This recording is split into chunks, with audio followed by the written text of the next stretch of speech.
Hey, everybody, and welcome to another episode of the Sell More Book Show, episode 543. I'm Brian Cohen from Best Page Forward, joined by Deann Powell, a.k.a. Cozy Mystery Superstar with over 100 novels, Diana Xarissa. Deann, oh my gosh, I'm so glad you're here. How are you? I'm good, thanks. I'm excited to be here. I always love talking to you, Brian. Oh, the feeling is mutual. We met at an Inkers Con, and you were so welcoming. You were just like, "Yeah, come over to this table and let's hang out." And I didn't know that many people at that event, so it was very, very, very sweet. And I was happy to meet you and other authors. And just I'm astounded. I'm always astounded by any author who's written 50 books, let alone over 100. Does it just not make sense to you sometimes how many novels you've written? I mean, I stopped counting because it just, yeah, I mean, it doesn't feel like that many. And then I start saying, well, there's this many in this series and this many in that series. But I'm just telling stories that are in my head, and I will never be able to write all of the stories that are in my head. There's so many, I have so many more things planned for all of my series. And it's like, I don't know, that just means more books. Yeah. They just keep coming. So, yeah. That and when was the first novel you published? What year was the first novel you published? So I started publishing in 2013 Mhm. Mhm. with some middle grade fantasy adventure Okay. that I'd written for my kids. And they did not sell. And I followed that up with some mystery thrillers set in the near future that also did not sell. Mhm. And then some romance that really didn't sell much, sold a little bit Uh-huh. more than the others. The first Cozy came out in 2014. Ah, okay. So I love how all that happened in 2013. You're like talking about, well, this series and this series and this series. Well, that was all in one year. And then, To yeah. be fair, that was all in my bottom drawer. Like, that was all stuff that had been written over Mm. years that I just never did anything with. So when I found out about indie publishing, I just sort of emptied my bottom drawer out into the world, and everybody went, meh, close the drawer. So then I started writing cozies as a follow-on from there. Yeah. Yeah. Well, I'm glad you didn't close the drawer forever. Uh, eh, with over 100 books written since 2014. Uh, why do you think the cozy took off in ways that the other books had not? I mean, if I had the absolute perfect answer to that, if I knew for a reason, for an absolute fact, I would be duplicating that over and over again. I think um that was the first Aunt Bessie, and there's something about Aunt Bessie as a character that just really, she found an audience, and she found an Yeah. audience at a time when you couldn't advertise on Facebook or Amazon or most of the places that we take for granted now. So she really grew through word of mouth for the first year. Yeah. And people love Bessie, and people love the setting, which is Yao Man. Yeah. Yeah. We're gonna talk a little bit more about that. But I'm so glad you're here. I've loved bringing in people with just different different levels of experience that I certainly do not have, having written you having written so much, having seen so much great stuff. I'm excited for us to get into all the nitty-gritty today. In the midst of us having to talk about the NaNoWriMo hullabaloo. So we'll get that out of the way soon here. I've got a little ad read here. So we've got openings coming up in my author ad agency. If you're a six-figure author looking to scale to 7, email me at brian@sellingforauthors.com with the subject line scale to 7. Yay, ads. Okay. So previous week we asked the question, what would you say is your number one struggle as an author right now? I'll ask this to you in a second. So get your answer ready. But Talina Winter said, being patient and remembering that I'm on the right road, but the journey takes time. That is a very good a struggle that many of us have had before, and some of us have right now. Kate Immordino said, feeling as though I've really missed something when it comes to marketing. I mean, we can talk more about that, but the book, the ads and the marketing reveal the book. It's probably just the books that need to scale up there, Kate. And then Ellie Klaus said, finding the creative spark amid low times. That is hard. No question. Sometimes you just have to wait it out. Sometimes you have to be kind to yourself. Deann, what's your number one struggle? Obviously, your struggles might be a little different from folks just starting out, but what are you struggling with? So I started a whole bunch of new series in the last couple of years, and I'm struggling to find audiences for them, and it's frustrating when I have an audience for my original series, and those readers don't necessarily. I'm playing around with subgenres. I've moved to different locations. I'm my own worst enemy in that I have all these ideas and I want to write them all. So I've done that, and I'm writing in different series now. But I'm struggling to find readers for those series, and it's frustrating because I feel like I'm a much better writer now than I am when I wrote that first Bessie. And that first Bessie is still my best-selling ever book. Right. So. Right.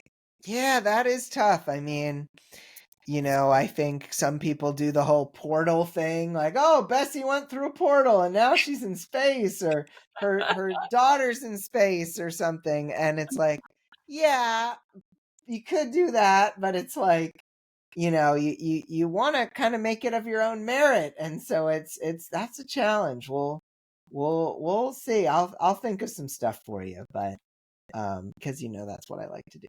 But awesome. Well, y'all, you can answer the questions of the week in the future at Sell More Book Show After Party Facebook group or at the Sell More Book Show website. All right, let's plug our noses, hold our ears, and go through this week's top story of the week. NaNoWriMo.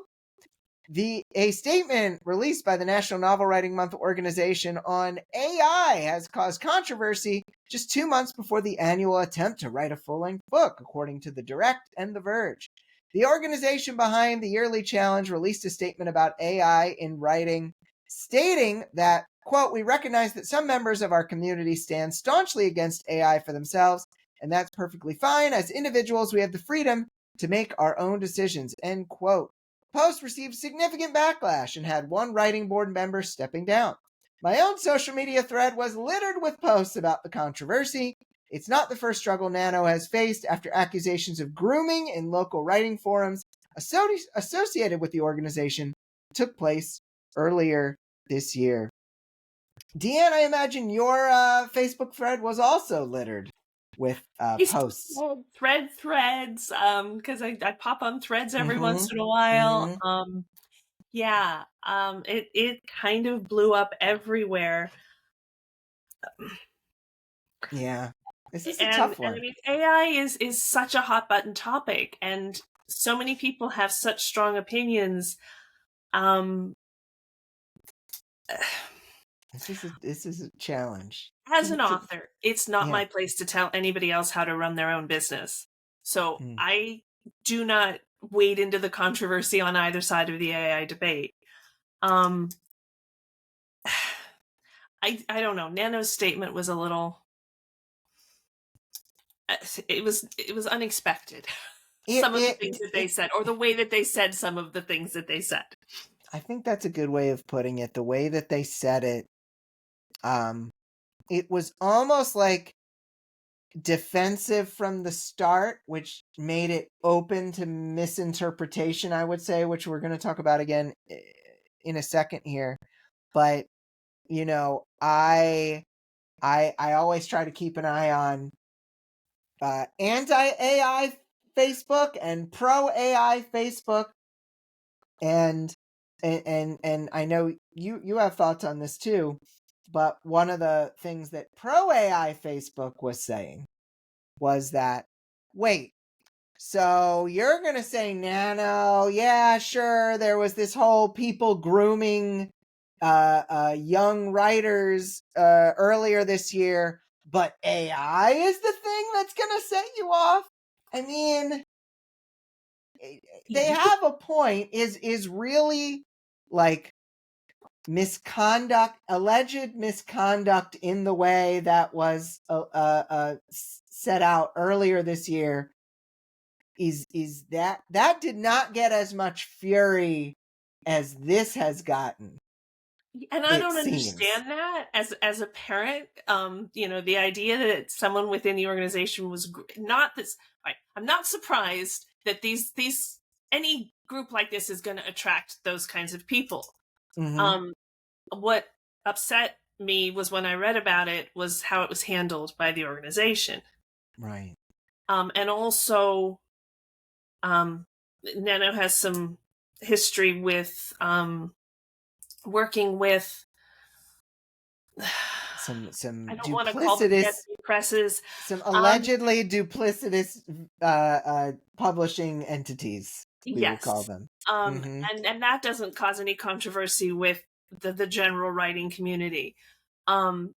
I would rather that people were stopping their association with Nano because of the grooming allegations and the way they were handled than over AI. Yeah. AI is everybody's entitled to their own opinion and decision about how they work with it, but we're all using it in spell checking, and we're all using it in, and I know there's a difference between generative AI and assistive AI, and it's a debate I don't want to wade into because I choose not to use it because it doesn't work with how I work as a writer, how my brain works as a writer. Right. But it's not my place to tell other authors what they can do in their business. Right. Yeah, no, that totally makes sense. And the position we've taken on the show is similar. We listen and hear both sides because, hey, we're like the closest thing self-publishing has to a news show. So we have to try to stay in the middle here. Let's go with our hot potato wisdom questions. Deann, what can an author do if they wanted to write their first book in November? They wanted to get that 50,000 words in, but they don't want to be involved with Nano now or into the future. What would you say they should consider doing in November? So as someone who has three executing strengths in my top 5 Clifton strengths, I would just say write the book anyway. But I do appreciate that Nano offered, goal setting and accountability and a community. And I would say there are lots of other places you can find those things outside of Nano. There are, I don't know, 5,632,000 Facebook groups for writers. Yes. Join some of them and just say, I'm looking for accountability partners. I want to set up a monthly challenge for November. Who's in? Interestingly, only 10 to 15% of people ever finish Nano. So if you're going to do something like that, you need to get a big enough group together because there may only be a handful of you finishing. But I would, if it was me personally, and I had a goal to write 50,000 words in November and it was the first time I was trying something like that, I would pick a big shiny something as my reward. Because I know Nano, you got like a certificate. That certificates don't motivate me. I want a big shiny something. It doesn't have to be an expensive shiny something, but something fabulous that I could then look at for the rest of my life and be like, I did a thing. Oh, I love that. Rewards, we're not always good with rewards, but I like that idea there. I like that idea. So just going back to Nano's statement, because you said something about it being misinterpreted. I think the weird, right? They said I'm just going to quote them, and then you tell me what you think of it, okay? They said to categorically condemn AI would be to ignore classist and ableist issues around the technology. I kind of maybe know what they're saying there, but I want to know. I feel like it's been really misunderstood. What do you think? Right. It was interesting because I had to reread it a couple of times, and because a lot of people were saying, so you're calling anyone who says AI is bad classist or ableist, and it's like that isn't what they said. They didn't not every statement just means it's accusing people of something. So it says that certain classist and ableist issues were ignored. So some people who use AI use it because it helps them in the editing process because they don't have money for an editor. Some people have difficulty at certain stages of the creative process that is caused by certain things that they are struggling with, whether it be a neurodivergent condition or something outside of that realm.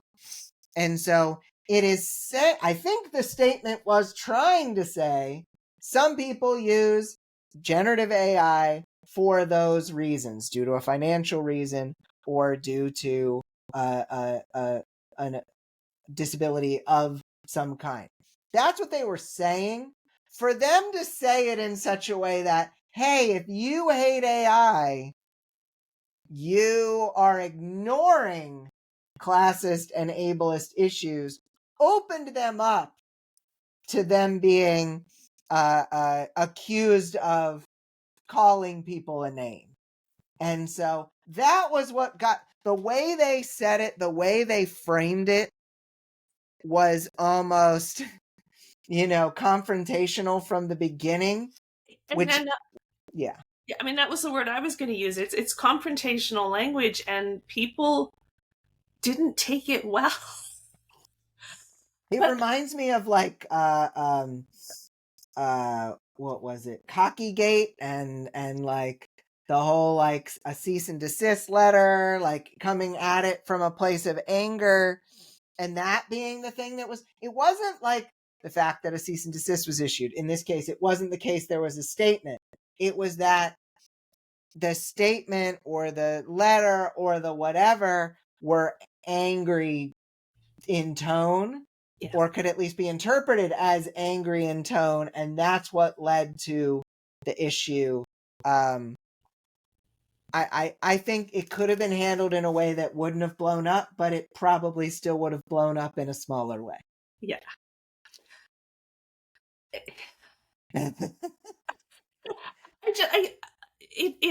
It's frustrating because it's getting so much attention, and Yeah.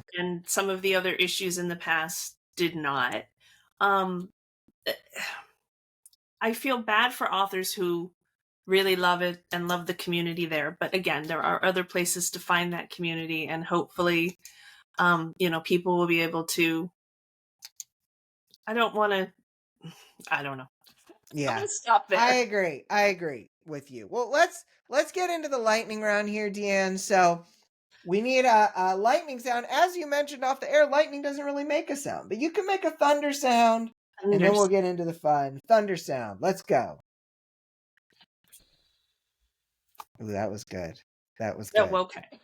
It woke me up. No, Oh, that was good. wonderful. Our So conversation is so boring. I need to no, wake you up. no. I'm enraptured here. So, question one: you've written a ton of cozy mystery novels. How do you think marketing cozies has changed since 2014 when you began putting them out? I mean, it is a totally different world. When I started back in 2013 and 2014, you couldn't advertise on Facebook. You could not advertise on Amazon. BookBub was in its infancy, and then it Mm-hmm. exploded, and now it has become less dramatic than it used to be. It's still a very Mm-hmm. useful marketing tool, but it isn't. It used to be life changing. Yes. Um, so yeah, and I think word of mouth was much bigger, in the sense that, if somebody read your book and loved it and told a friend, they were more likely to pick it up and try it because they didn't have 400 other books on their Kindle already. Right. Like, um, Kindle Unlimited didn't exist when I started. Yep. So all I was trying to do back in the day was sell books. I wasn't trying to get people to try them in Kindle Unlimited. So yeah, I mean, the marketing side of the business, everything about the business has changed so much in 10 years. Or 11 years, if I'd known, I wouldn't change a thing. If I could do it over again, I would change a lot, but I'd still be here. Yes. You would. You Yes. absolutely would. Awesome. You've got a question for me. Yeah, so this is something that is a thing. I have an opinion, but I want yours first because you look Yeah, at the yeah. whole industry. Mm-hmm. Um, so I write cozy mystery. Mm-hmm. Can any genre be cozy, or is it just mystery? So, I mean, I think that whenever you search cozy or if you use cozy in a keyword, it's almost always in the search of Amazon going to come up as cozy mystery. But it doesn't mean you can't have a genre that is like a cozier version of that genre, because that can succeed. I mean, we think of like billionaire romance. Let's say we've got billionaire romance. Well, what's the cozier version of that? Sweet closed door billionaire romance, which plenty of people have had success with. And so I do think that there can be a cozier version. Obviously, there's been cozy fantasy, but there's still a mystery element. There's brosy, which I still think is the funniest thing, like guy cozy, but it's still a mystery. And so cozy is almost always going to be thought of as mystery. But if there is a version, like I think a lot of people are like, well, I can't write in that genre because it's too dark, or I can't write in that genre because it's too NC-17 or what have you. There is room for a cozy version of, I think, any genre if the readers are interested in it. We can't always know, but there is often a closed door corollary to every darker every kind of darker genre. And so I think something can be cozier, but if you're going for the search traffic, cozy is almost always going to pop up related to mystery. Yeah. How does that relate to your opinion? No relation at all, right now. Well, Totally wrong. so cozy fantasy is becoming a really hot genre, and I say that because I know a number of people who are now writing in it, Mm-hmm. and not necessarily including any mystery elements at all. Interesting. And I also have a friend who writes cozy monster romance, Interesting. and it's spicy. What makes Huh. it cozy is a small town setting. So you Got get it. that sort of cozy element, and she's doing incredibly well with it. So there are readers for it. I'm pretty sure the readers for it are her readers that she's brought from her other Yes. monster romance, rather than cozy mystery readers looking for something else cozy. Yeah. But the term is, we talk about this every year at the cozy panel at 20 books. Yeah. The term cozy is now expanding to include a lot more. Yeah.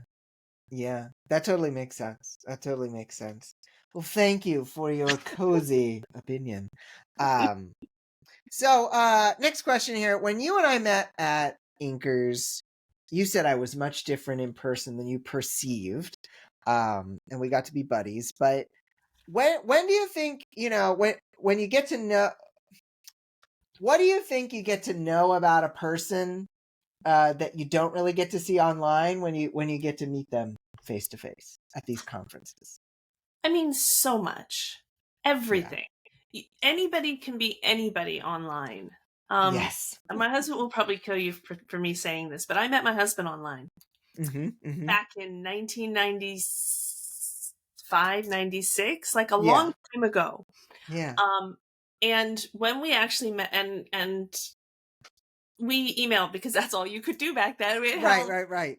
emailed back and forth for a really long time before we met in person. But I didn't feel like I really knew him at all until I met him in person. Yeah. Um,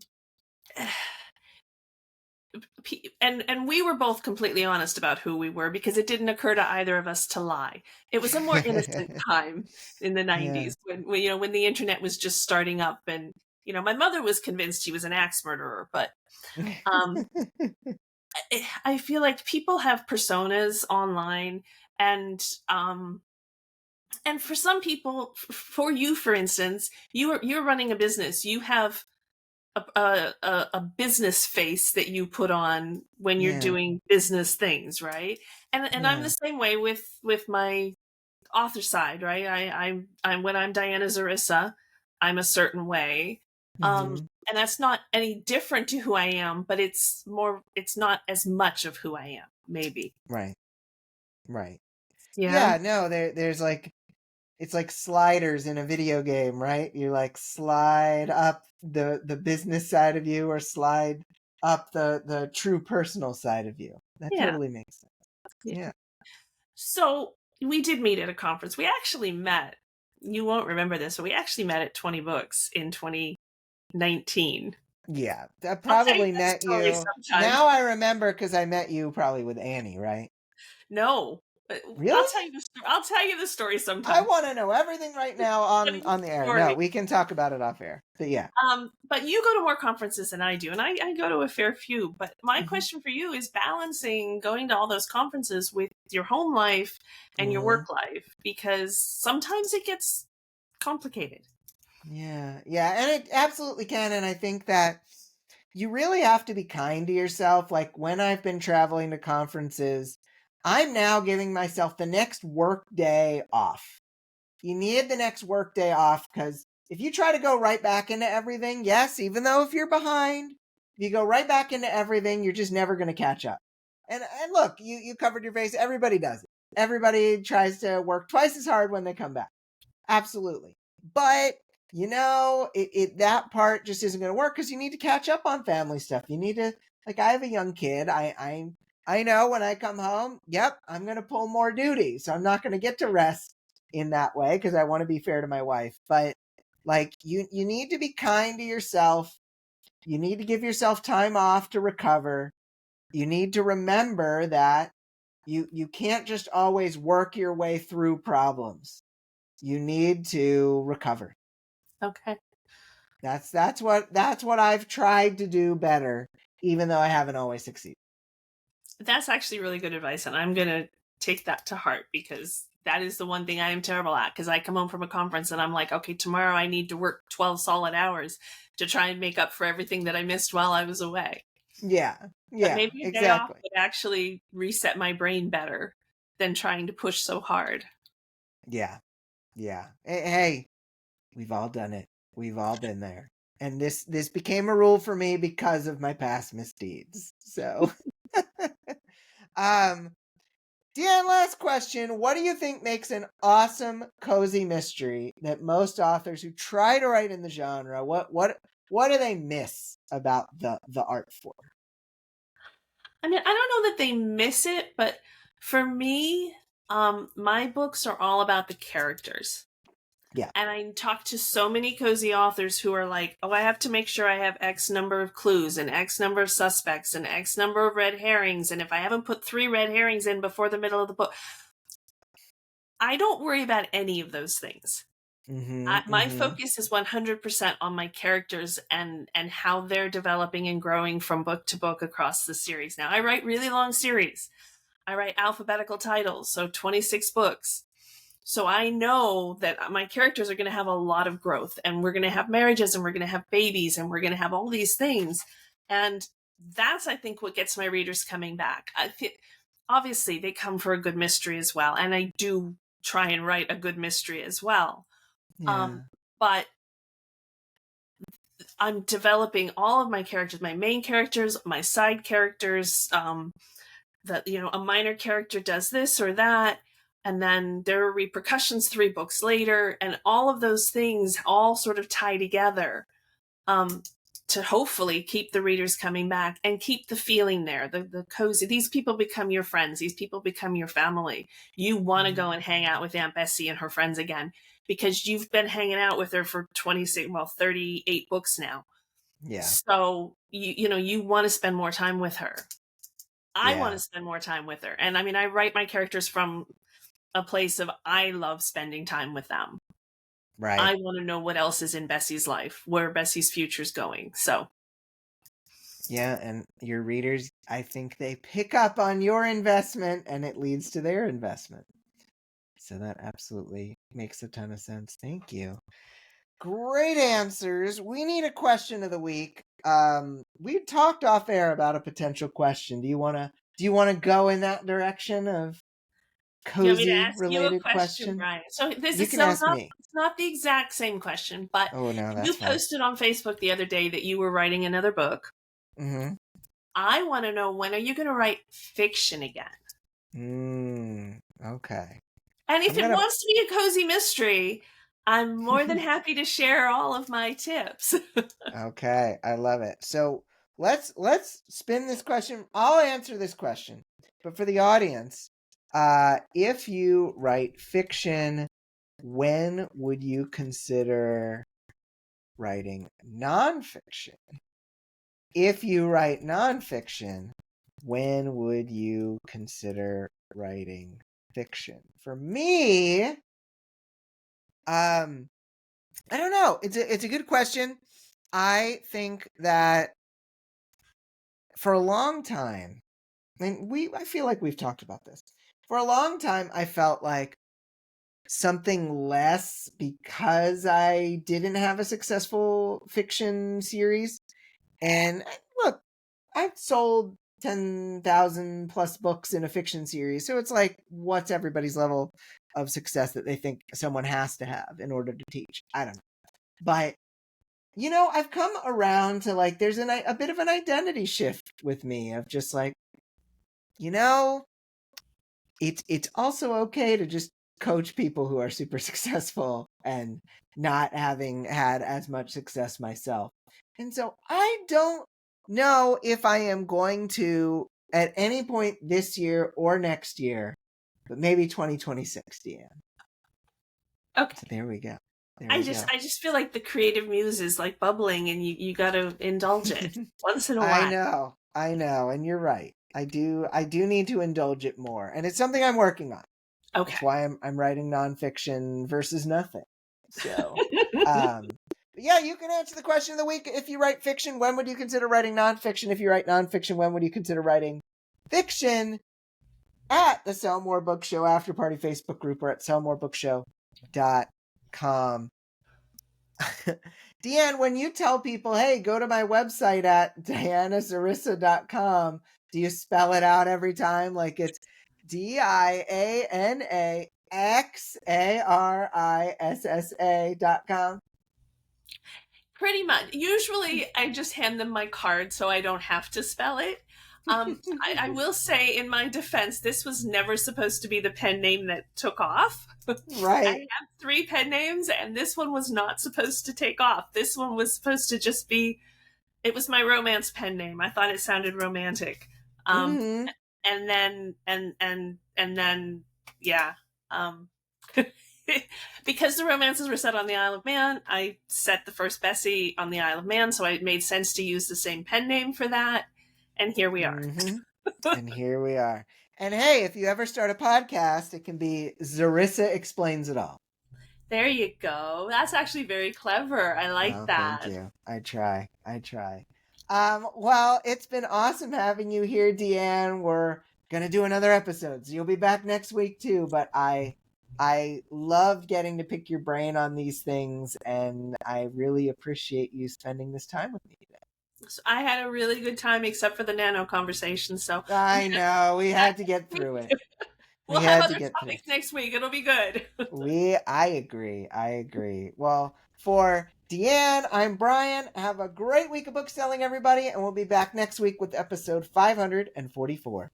Bye.